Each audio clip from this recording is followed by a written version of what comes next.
मित्रों, कार्तिक पूर्णिमा की हार्दिक शुभकामनाएं।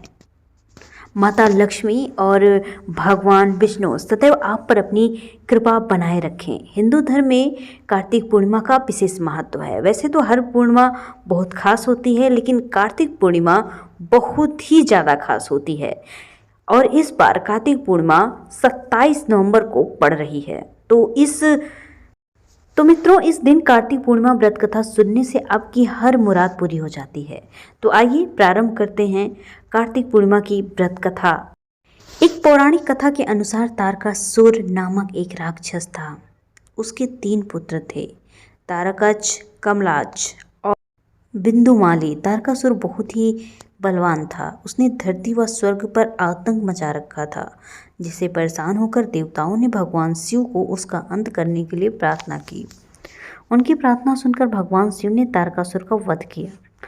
इससे देवता बड़े प्रसन्न हुए।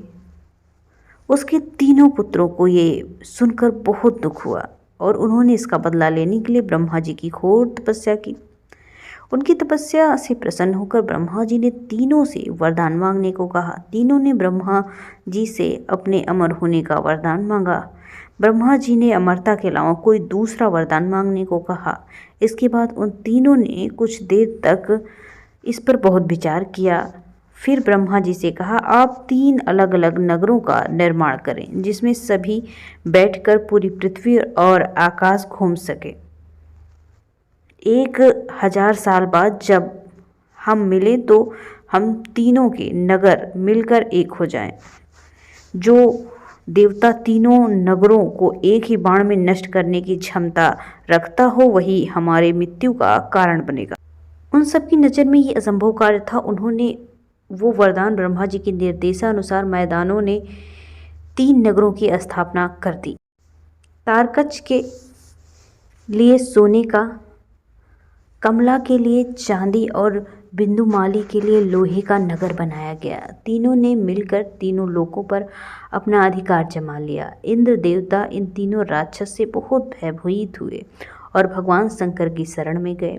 इंद्र की बात सुनकर भगवान शिव ने इन दानवों का नाश करने के लिए एक दिव्य रथ का निर्माण किया। इस दिव्य रथ की हर एक चीज देवताओं से बनवाई गई। चंद्रमा और सूर्य से पहिए बने। इंद्र, वरुण, यम और कुबेर रथ के 4 घोड़े बने।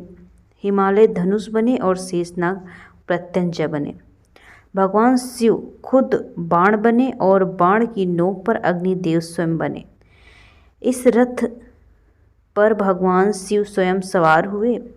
देवताओं से बने इस रथ और 3 भाइयों के बीच भयंकर युद्ध हुआ। युद्ध करते हुए प्रभु लीला से एक ऐसा समय आया जब तीनों रथ एक ही सीध में आ गए। जैसे ही ये तीनों रथ एक ही सीध में आए, उसी समय भगवान शिव ने अपने बाण छोड़े और तीनों का नाश कर दिया। इस वध के बाद भगवान शिव को त्रिपुरारी कहा जाने लगा। बोलिए मित्रों, ओम नमः शिवाय। भगवान भोलेनाथ आपकी हर मनोकामना पूरी करें।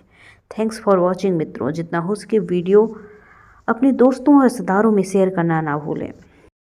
और ज़रूरी बात, चैनल को सब्सक्राइब कर लें ताकि ऐसी वीडियो हम आपके लिए लाते रहें।